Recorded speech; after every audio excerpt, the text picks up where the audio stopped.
Hello,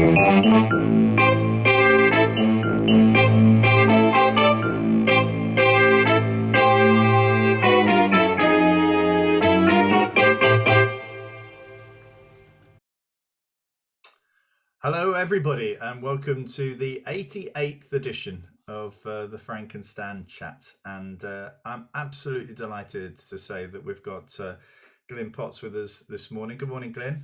Good morning. Thank you for having me. It's a real privilege. No, I think the privilege is ours, Glyn, I have to say. As I say, we do have a little chat before we start, and if I just hope that the recording is as good as the chat we've just had before we recorded. But anyway, so Stan, how are you? I'm okay today, thank you. Yeah, the sun is shining. That's always good for me. Yeah. And again, there's not been much in the news in the last 2 weeks to cause me a problem. Well, it is the Friday before half term for most, I think. Is that for you, Glyn, or are you another week? We're another week. We like to do things differently here. Right. Well, I've got 4 family members who are primary school teachers of sorts, and they're all got half term coming, and COVID has struck, so they're going to have a very interesting half term holiday. But anyway, let's move on. Stan, what's caught your eye this week? I think the thing that made me really sit up this week was the statement from the Secretary of Education that children shouldn't be criticising Boris Johnson. And it was, I know it was the headline, so I know it's probably not exactly what he said, but if you are the Secretary of State, surely you've got to come up with something that's a bit more positive, putting a sting in the tail by all means. And I thought he should have said something like, I'm sure that all schools are very vigilant when they're doing political studies that they keep a proper and appropriate balance, and we want our children to be engaged in the political processes. Now, that would have been a standard state answer. It says to schools, well, you better look at that, just make sure you are, without going over the top and picking out one particular school and causing the problems that they have. I mean, I accept it's probably the headline in the paper, but it's still not. It's not what I expect from a Secretary of State, if I'm honest.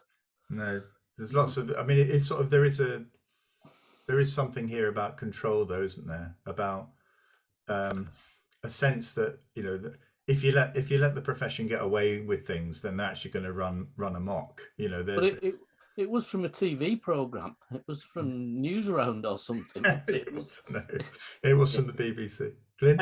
And surely, we want children to question our political leaders. Perhaps we should be acknowledging the fact that if we did that a little bit earlier, maybe the quality of our leaders when they get into politics would be raised nationally, because we've surely got to accept criticism and critique. Otherwise, the ivory tower will absolutely be built and we will forget what we're doing. Well, I can't understand why it wasn't seen as an opportunity for the Prime Minister simply to reply and to say, this is not true. I understand why you may think that, but here is the reason. Or this is as much as I can say because there's a police investigation going on. But but that's the non-apology apology. A non-apology apology. I'm really sorry that this has caused you some sort of distress without. I mean, they're good at that. They're good at non-denial denials and no apology apologies. It's just messy, and I think it's indicative of the way they're responding to everything at the moment. It's just not in that calm ministerial way. No, it's a cultural erosion, though. If we all adopt that approach, then actually we really do start to create us and thems, and we really do start to push children back into boxes. And I fear that because of the approach that Mr. Trump took in America, and it would appear that he's coming into this country, that the idea of having an opinion that's perhaps against the leader is somehow threatening rather than democracy. Yeah. Well, we've also got, I mean, and don't stretch this point too much further, but if you see what's happening in Canada at the moment, that's really worrying. As a very small minority of people are causing absolute chaos to the country using social media to make it sound as though it's most of the country causing this problem. Yeah. Glyn, I was remiss of me. I didn't allow you to introduce yourself. So do you want to No do that problem. before we do your point on what's caught your eye this week? Okay, so I'm Glyn Potts. I'm head teacher at Blessed John Henry Newman Roman Catholic College. It really flares off the tongue, that name. We refer to ourselves. It needs a rebrand, that, Glyn. It definitely needs a rebrand. Well, it will get a rebrand because we'll shortly move to Saint John Henry Newman and possibly to Academy. And so I've been head here. This is my 4th year of headship. I started in the predecessor school as a teaching assistant, and what a great place to be, what a great job to have, even with all the challenges, because we really get to see the difference every day. Yeah, I mean, it's interesting. I'm really taken with your direct communication style on your phone. I don't know if you're aware of this, Stan, but not every morning, but I think some mornings, you're out there at the front of the school and he's on his mobile phone, and it's basically, here's a newsletter for parents, and it often includes, this is rubbish parking, can you please sort it out because my residents are on my back all the time. But yeah, I mean, is that your natural style then, Glyn? Is that something you just did because you thought it was the right way to do it, or did you notice somebody telling you, that's the way to do it? It goes back to my point about leadership. I was very blessed to have some time within the armed forces and have continued that within the cadet world. And of course, from their view, leadership is you. Don't try and emulate someone else. Do you. And if it works, you will start to see the benefit. And I recognize that what parents don't want is copious amounts of letters. And they want to be able to get to the head, particularly in a secondary school where they go through reception and all those other little barriers. And this is a quick and easy way for the little things to get across. And I know it embarrasses the children sometimes. And I know that people really don't really want to look at my face over their cornflakes, but quick and easy. And I have to be honest, I think it helps generate our community collective objectives. Yeah, I mean, I want to call out Joe Dundas today, who is the brand and engagement manager in the Co-op Academies Trust. He leaves the trust today for a new role in another trust. And Joe taught me so much about effective communication, particularly in social media. But the point he made all the time to the academies was, and particularly secondary academies, make the communication very direct. Mm-hmm. Parents or carers are really busy people. They want to have something they can just pin up somewhere that just has the key information. And actually, he shows this on courses where head teachers like me would like to prove that they're quite, that they can write a letter. They can use long words, And Joe would say, no, that's not what they want. They want to know, when is that parents' evening and how do I book an appointment? My lesson in that, Frank, came when a parent came in to say she hadn't heard about some event that was in school. And I said, yes, you have. It's on the newsletter. And she said, where? Holding the newsletter. I said, there. She said, oh, I never read that far. Anyway, it was actually a lesson that to say, the folded newsletter that I was very proud of. Actually, most parents didn't read anything beyond the first page. Well, I think we should have Joe Dundas on because he's got so many stories about head teachers who think that their website, which is all singing and all dancing, is the best thing. Because I put my newsletter up on the website, and then he says, well, how many people have read that in the last 4 weeks? And a lot of heads have no idea, but I have to say, Glyn, I just love it. I love that style. Right, it's in your face. It's in your face. It's lovely. Anyway, what's caught your eye this week? Well, leveling up, because it's been the headline. It's been the topic. Lots of information about it, but I'm yet to be able to find an anchor point where I can go back to my children and say, look, I know it's tough, but things are getting better. And if anything, to be honest with you, the announcement about the pre-release material for exams, that's not leveling up. That's anything but leveling up. And I think actually what's happening again is the decisions are being made, keep people away from the decision and just railroad it through and damn be the consequences. So I hope I'm wrong, but it doesn't feel like that way. No. I mean, we could have a whole hour on this for me, as you know. But actually, I think it's become a phrase, hasn't it? It's just become a one-off thing to say at the end of a speech that we are leveling up. It stopped meaning something. I think when it was first brought out as a an aim, an objective, it felt as though, right, that's a really positive thing to say. You recognise that parts of the Northwest particularly need to be brought up to standard, but then it's just become something to add on the end of a sentence. Yeah, I mean, it for me, it's around investment in people. Mm. You know, when you feel it's not about a building. You know, I think there'll always be town centres, there'll always be marketplaces that need it improving. But actually, as an individual, it's got to feel as though it's making a difference to you. A brand new building in Stockport Marketplace might look good for Stockport Market, but I never go to Stockport Market. Mm. Yeah, I want to make that's got to feel something to me. And I have this big thing about the digital divide. And if we would, you know, when you think what our lives would be like without a decent broadband connection, we certainly wouldn't be on here now. But we take that for granted. But there are still far too many families, far too many children that don't have connection with the digital world. You know, and actually, when the work we do with the Northern Powerhouse Partnership, employers, that's what they want. They want confident young people who again can speak their mind and do it in a nice way, but also actually know how to connect with each other digitally. And we're quite. It seems to me as if the government's quite happy just to continue with the status quo. Yeah, I agree entirely. I mean, the Mayor of Greater Manchester has led on this digital inclusion campaign, and I've got to be honest and say it's exactly where the conversation needs to be. And we've seen the impact over COVID of the generation of young people who struggled to gain access. And of course, again, we've just glanced over it. We've glanced over that inbuilt inability. And actually, what we would all say, we're using this now more proficiently than we ever have in the past, which means we're going to further advance ourselves away from those people who have not joined. Yeah, absolutely. We've got to address it. We've got to address it. Yeah. Yeah, we're trying to do this in Blackpool at the moment. So it's quite interesting, the comments there about Manchester, which is, I have to say, 3 or 4 years ahead of where we are.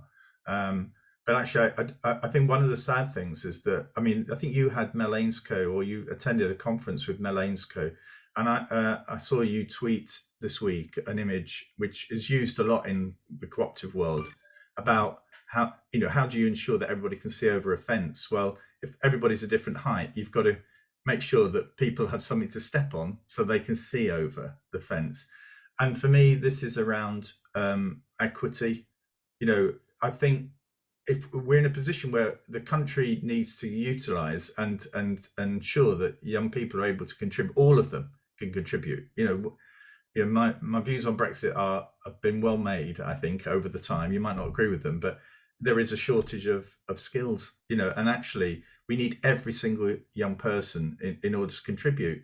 Now, actually, going back to that digital divide, you know, we've got loads of young people now, through no fault of their own, who can't engage with that. And what we've done over the last 2 years, as Glyn's just said, is accelerate the opportunities for learning for those who do have that access. So we're actually doing the kind of thing that we used to say, let's narrow the gap between girls and boys' achievement. And what you find at that time, it's many years ago now that we're doing that, that whatever you did, the girls did better than the boys at.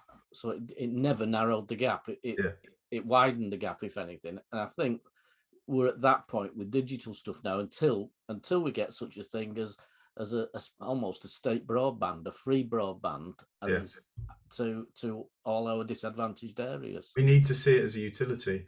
Well, it's interesting that, because one of the things that the Mayor is looking at is the idea of, a digital food bank.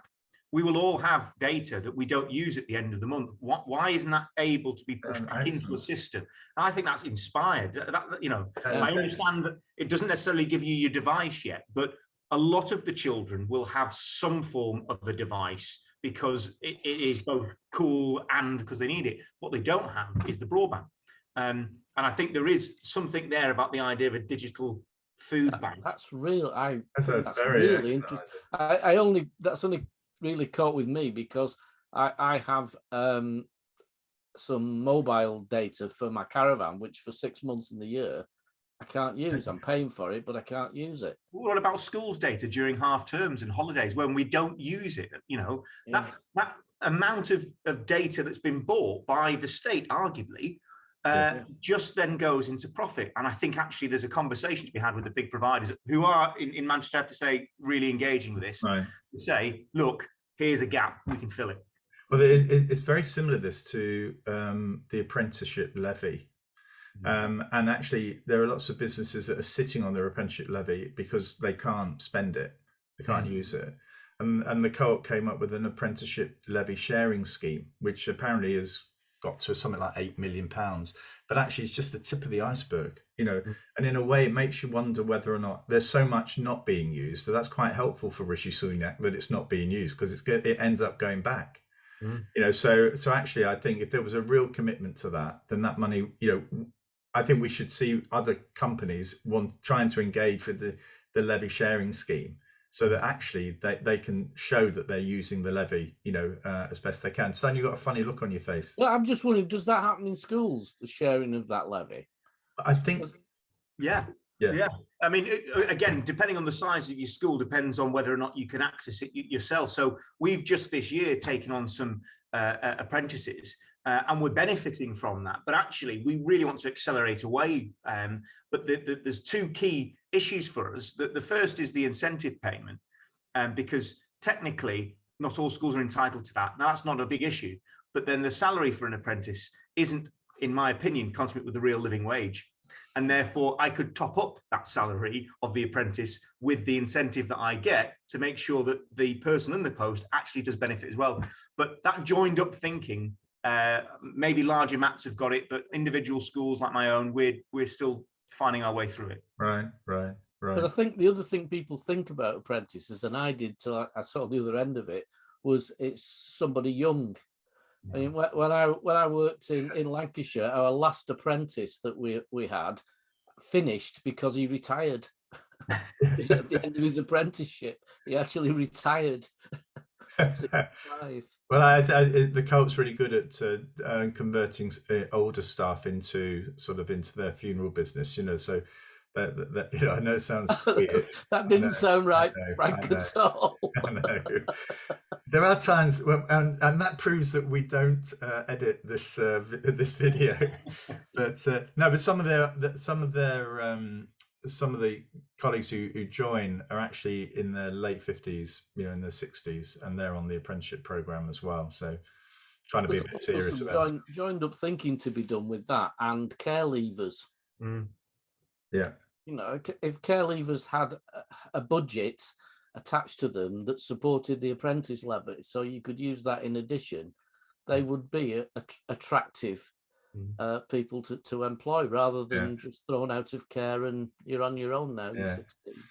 Okay, well, I'm going to move on to what's caught my eye, and mine's Cressida Dick. And for those of you who are watching this a few months down the line, which I know some of you do, Cressida Dick resigned or stood down, announced her decision to stand down because she didn't have the trust, I think, of the Mayor of London.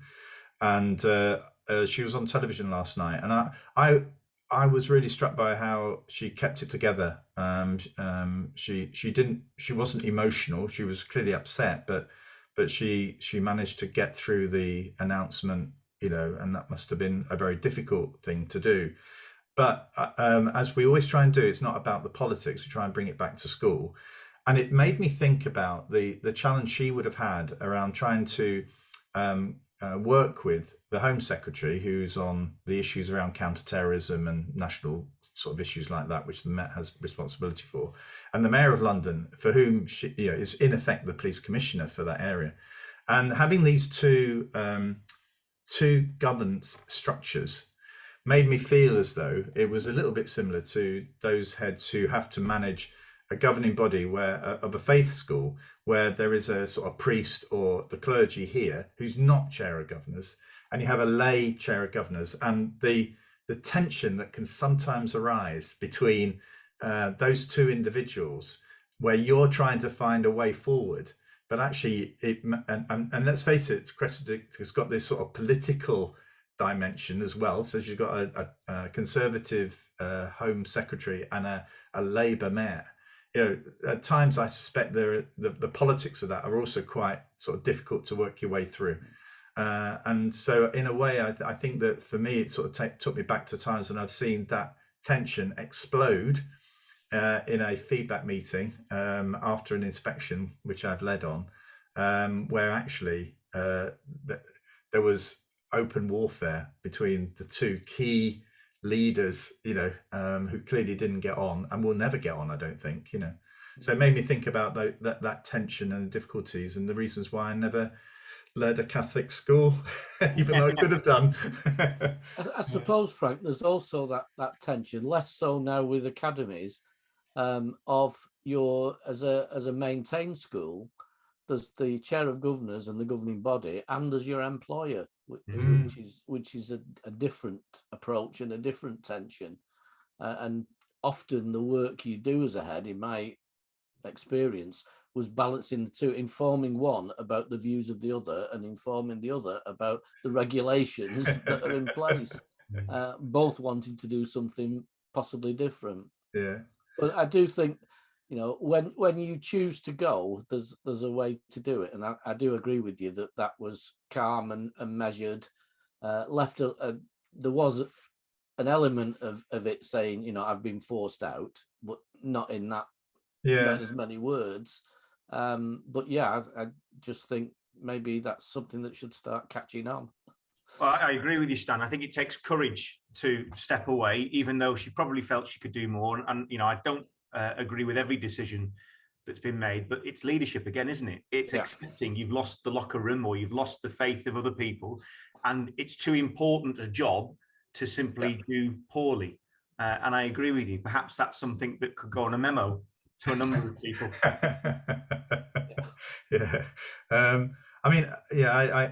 I agree with you on that. I mean, the thing for me also is that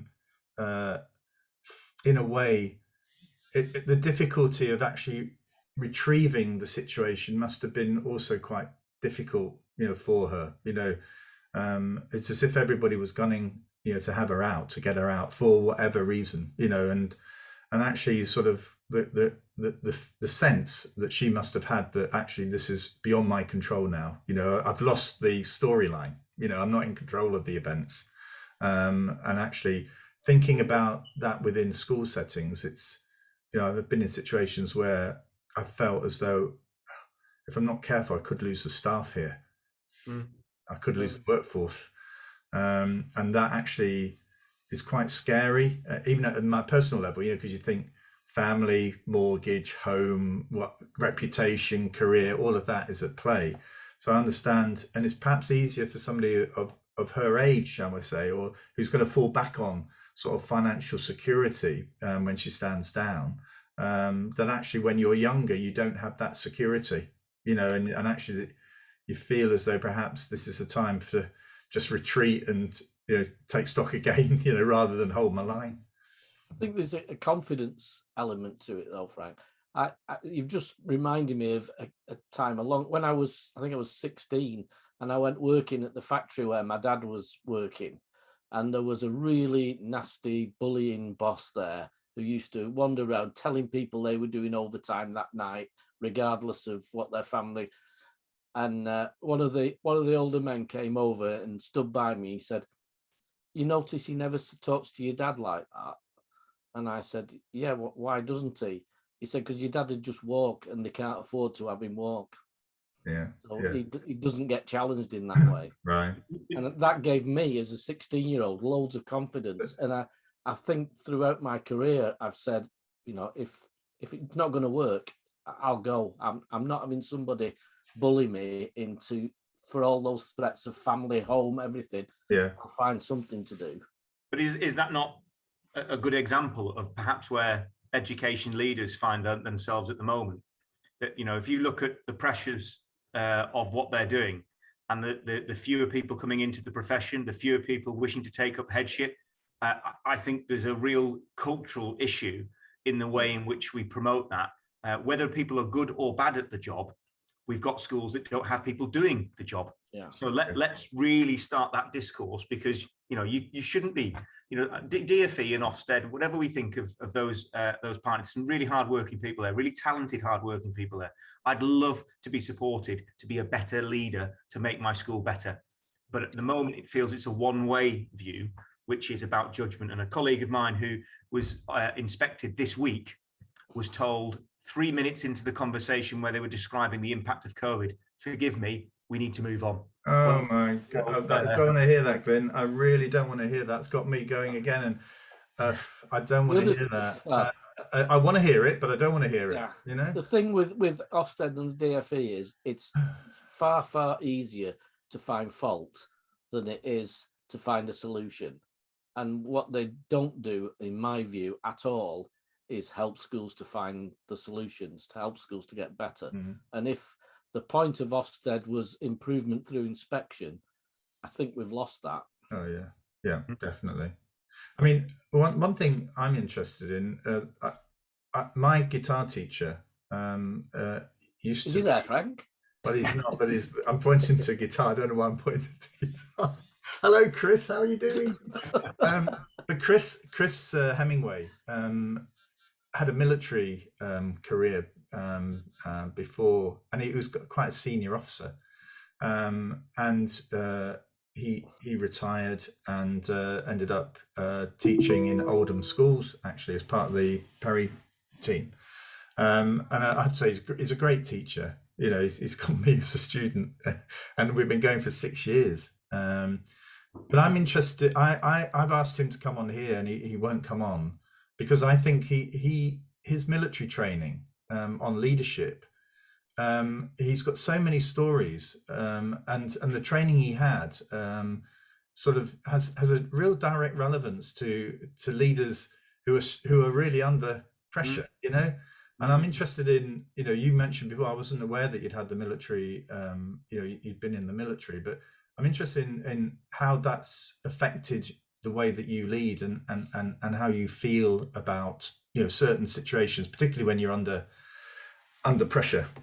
Well, I mean, firstly, I'd say we talk about MPQs being the be all and end all to create leaders. It's not. That's skill and knowledge.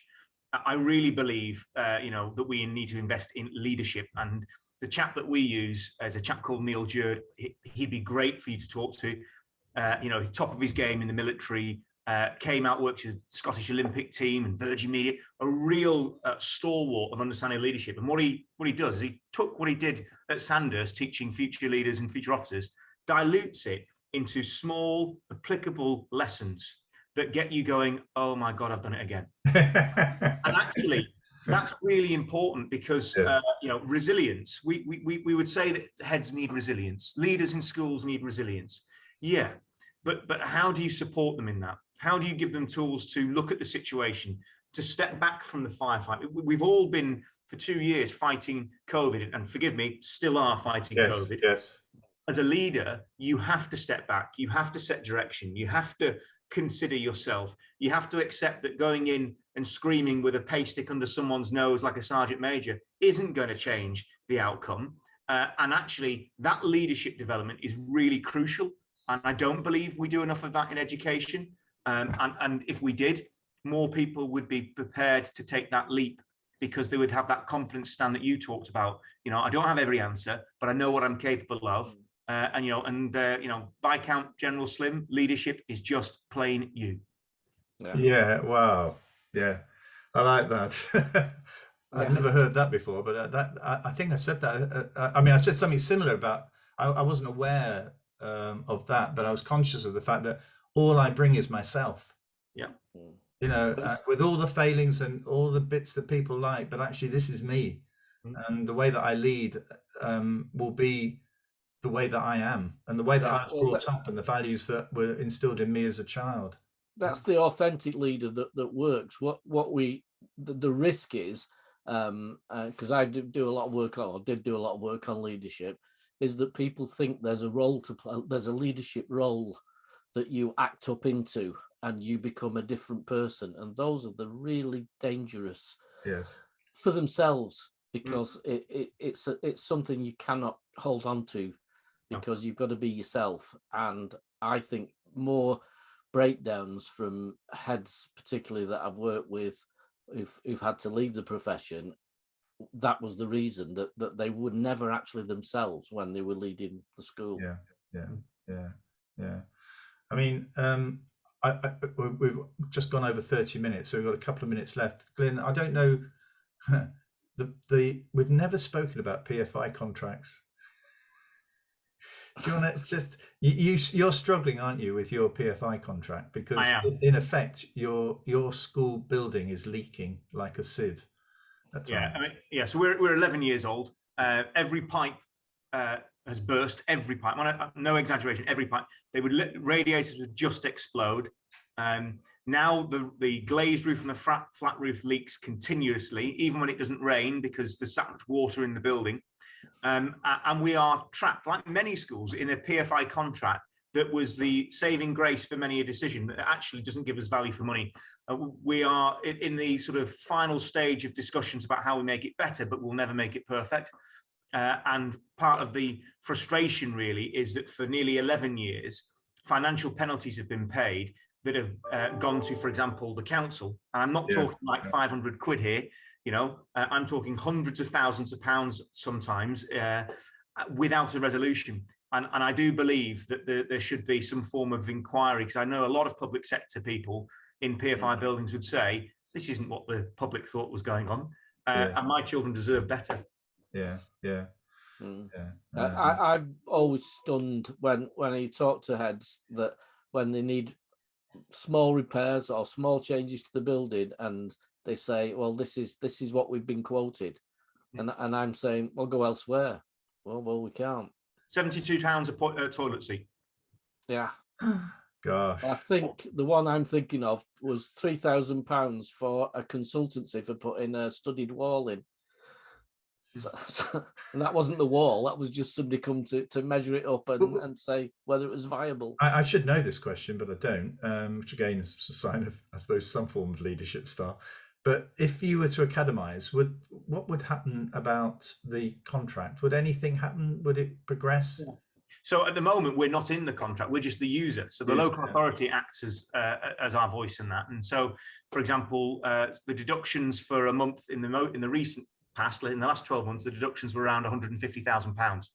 So they get around about 80% of that, and the college gets 20% without any resolution.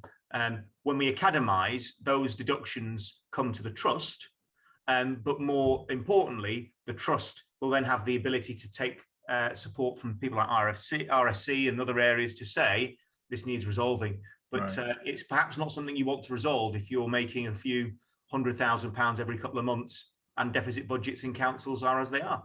And also, I suppose the schools, there's been quite a lot of talk this week, hasn't it, about academisation, Catholic schools and all that. But actually, I've been on the situation where, as a CEO, taking on new schools, the only real issues that you were looking at were budget, building and head. You know, those were the three things that you used to think about. Is the head on board with this? You know, what's the building like and what's the budget like? And actually, at the moment, a school with a really poor PFI contract, actually, that's a problem on two of those counts, isn't it, really? You know, and actually makes it difficult. So it makes it, if the government was keen to sort of academise the whole sector, you know, it would need to do something about the PFI contracts that haven't worked out, because they'll just be sitting out there on their own because nobody want to touch them, you know. Okay, well, that's what, 34 minutes. It just go like in a shot. I mean, Glyn, I hope you've enjoyed it. Loved it, thank you. Really have enjoyed it. We've loved having you, and I think one of the things that's come from me is just this sort of, as we said before, that, you know, head teachers need to step out and actually face into the politics at times, and I know that's difficult and you've got to be careful, but actually I really respect the way that you've created a voice for yourself, which actually is trying to fight for the needs and the requirements of your community. So well done for that. Yeah, thank you. Others, please step forward. Others, please step forward. Okay, so thank you. We'll see you all being well. We'll see you next week for our 90th edition. And I'll be in North Wales, Stan. So I thought you said this was 88. Oh, 89. Sorry. Yeah. Sorry. It's the age. It's the age. But anyway, we'll see you all next week, all being well. Okay. Take care.